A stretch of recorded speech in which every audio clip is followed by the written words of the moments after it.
Luque, distinguida profesora e investigadora de la Universidad de Udine, generosamente tradujo al italiano para esta afortunada edición que recoge la epopeya de México, los recuerdos del porvenir. Entonces son algunos segmentos que yo seleccioné para ustedes con el propósito deliberado de instigarlos a que no se vayan hoy sin comprar esta novela, traducida al italiano por Rossi. Bueno, el prólogo comienza con un epígrafe de la novela, de los recuerdos del porvenir, que dice: yo solo soy memoria y la memoria que de mí se tenga. Y dice: dramaturga, narradora, periodista, poeta y activista social, Elena Garro nació en Puebla el 11 de diciembre de 1916 y murió en Cuernavaca el 22 de agosto de 1998. Curiosamente, Octavio Paz murió en abril de ese año y Elena 4 meses después. Elena Garro ha trascendido las fronteras nacionales como dramaturga, con piezas de una primerísima calidad como son Un hogar sólido, Los perros y Felipe Ángeles, con relatos extraordinarios como La culpa es de los tlaxcaltecas y Andamos huyendo Lola, y desde luego con su celebrada novela Los recuerdos del porvenir, con la cual obtuvo el premio Javier Villaurrutia en 1963. La obra de Elena Garro, a grandes rasgos, podríamos decir que se caracteriza por sus innovaciones estructurales y la ruptura del tiempo y del espacio convencionales, y por su poderoso y original lenguaje poético. Elena Garro, una de las características en la obra de Elena es que ella convierte su infancia en páginas memorables de la literatura.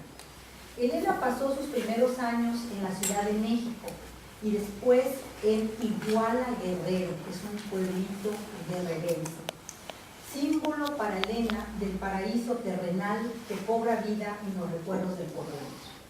En esta novela, Elena recrea su infancia transcurrida en Iguala en tiempo de la guerra cristera, al lado de sus hermanas Beba y Estrellita, su hermano Albano, su primo Boni, y los indígenas que servían en las casas de José Antonio y Bonifacio Garro. Junto con sus familiares aparecen los indios Rutilio, Félix, Candelaria, Tefa y Seferina, sin cuya presencia no habría historias que contar. Los indígenas son el eje motor de lo que Elena nos cuenta. Y este es uno de los grandes méritos de su producción literaria: la integración o la fusión de los dos mundos o de las dos caras de México. Hija de padre español, José Antonio Garro, y de madre mexicana, Esperanza Navarro, Elena fue educada en la tradición occidental y en el pensamiento mágico de los indígenas. Esta convivencia entre Occidente y el mundo prehispánico provocó una nueva realidad, la realidad de México, la que Elena mostró en los recuerdos del porvenir. En Iguala, Elena vivió no de espaldas, sino frente a frente con los indígenas y tocó todas las dimensiones de su existencia. Rodeada por su pensamiento mágico, Elena escuchó sus quejas milenarias, recibió su amor, sus cuidados, sus reproches y vivió cotidianamente su hambre y su dolor, sin olvidar a aquellos que vio morir perseguidos por Plutarco Elías Calles. Todo esto hizo mella en la identidad de Elena y formó parte definitiva de su psicología. Así lo demuestran estas palabras de Elena Garro en una entrevista que le hizo Elena Poniatowska. Elena Poniatowska entrevistó a Elena Garro en 1963. Elena comienza su activismo social a defender a los indígenas que estaban siendo masacrados en Aguatepec, Morelos, y les estaban quitando sus tierras, los banqueros y los funcionarios. Y comienza pues un activismo bastante provocador para el sistema. Tenemos que recordar que en los años 50 en México el PRI, el partido en el poder, había pues un gran silenciamiento, no había libertad de expresión y libertad de prensa, y Elena se lanza, digamos, a esta cruzada por los indígenas de este pueblo que estaba siendo masacrado, y Elena Poniatowska le hace esta entrevista en el 62 y la entrevista nunca se publicó, la entrevista estuvo censurada. Elena Poniatowska publicó esta entrevista hasta 1998, cuando Elena Garro muere, entonces la publica. Este es un fragmento de la entrevista. Elena Poniatowska le pregunta a Elena Garro: pero ¿por qué te importan tanto los indios? ¿Por qué los has defendido? Y Elena Garro contesta: es la pregunta que más me interesa. Para responderla estoy escribiendo un libro. Te diré deprisa que me crié entre ellos y que para mí son tan queridos como mi familia española. Aparte de esta razón sentimental, los indios son las personas cultas del país. Me da risa cuando los bárbaros de la ciudad dicen que van a civilizarlos y a incorporarlos. ¿Cómo van a civilizarlos? Enseñándoles las palabras al revés, impuestas por la fuerza de la ametralladora. ¿Y a qué los van a incorporar? ¿Al dinero mal habido? ¿Al mal gusto de sus casotas? ¿A la sordidez de sus costumbres? ¿Y a no ser de ningún país ni pertenecer a ninguna cultura? Es ridículo. Por muy pobres y desamparados que estén los indios, ellos son los depositarios de las formas antiguas mexicanas y de la cultura española. Basta oír hablar a un campesino y a un político para darse cuenta de quién es el bárbaro. Y Poniatowska le repite: ¿y por eso los has defendido? Y Elena contesta: los he defendido porque son nuestras víctimas. El mundo entero protesta cuando linchan al negro de Alabama, pero cuando robamos, humillamos, escupimos, violamos y asesinamos a los indios mexicanos, nadie protesta. Desde hace unos meses, cuando la matazón es muy grande, algunos intelectuales protestan con muchas palabras y pocos hechos. Son muy cautelosos, ¿verdad? Dicen un latifundista, un general, un millonario, y solo el teniente que lleva la ametralladora tiene un nombre tan anodino como Pérez o Martínez.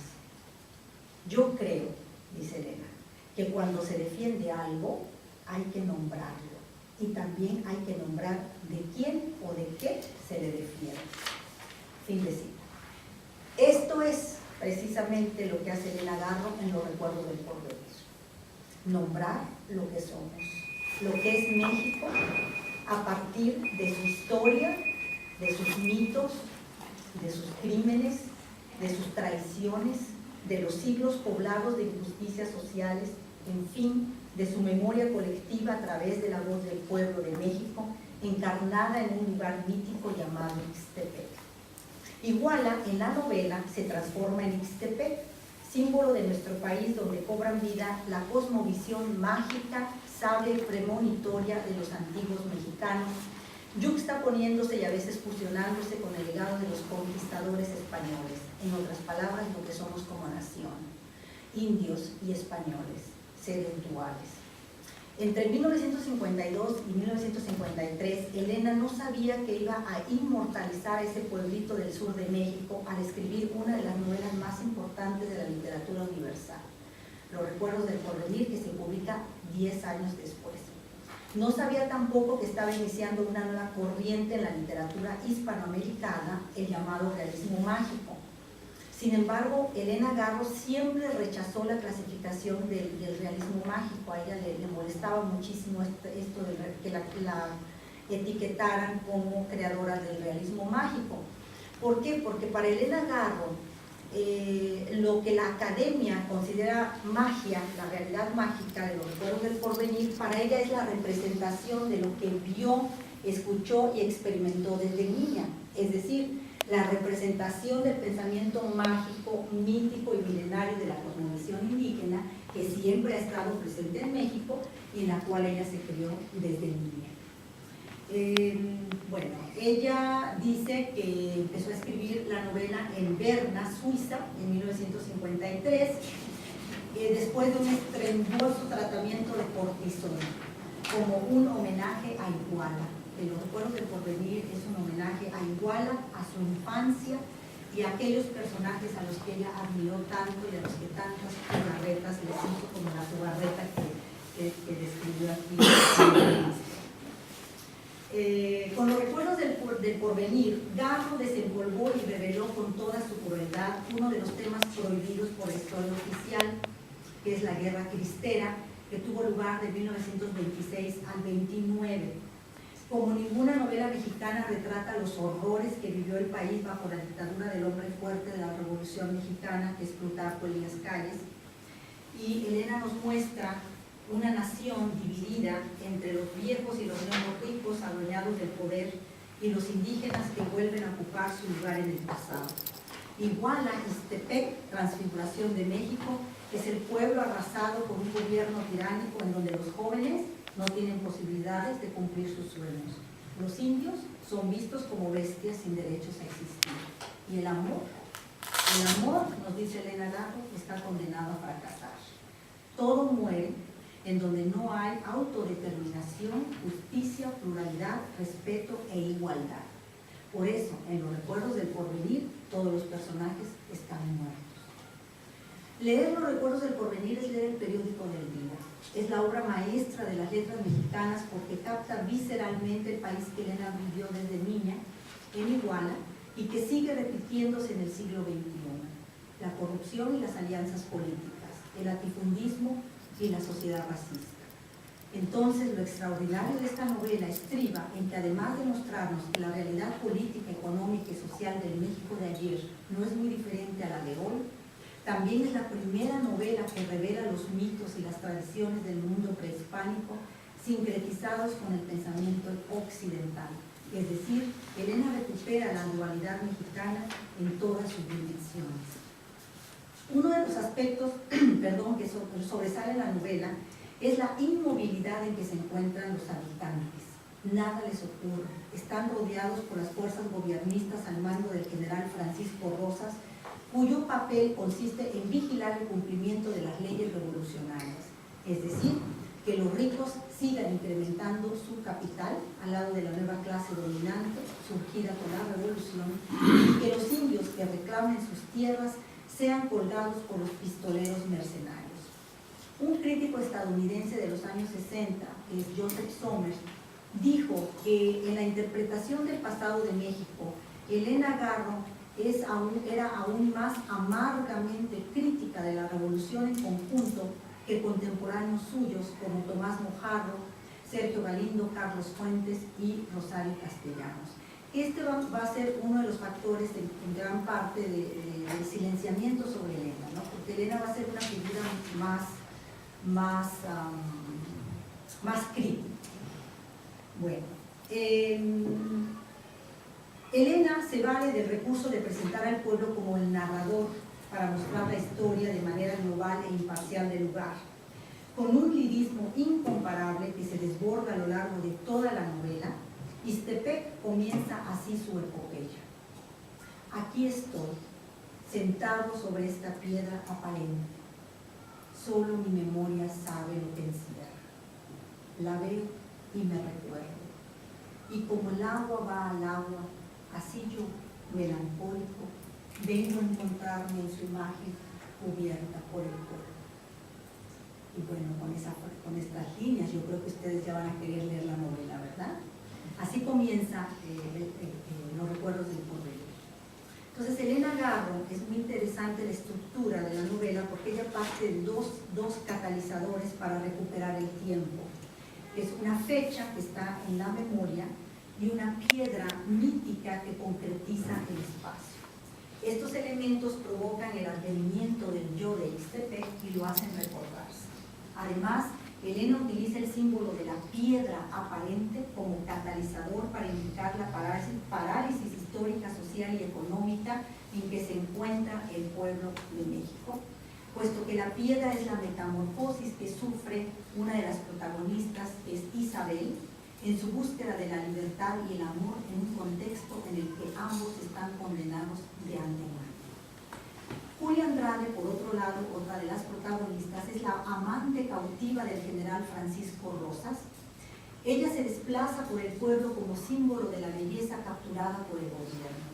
En este sentido, Julia representa la belleza de los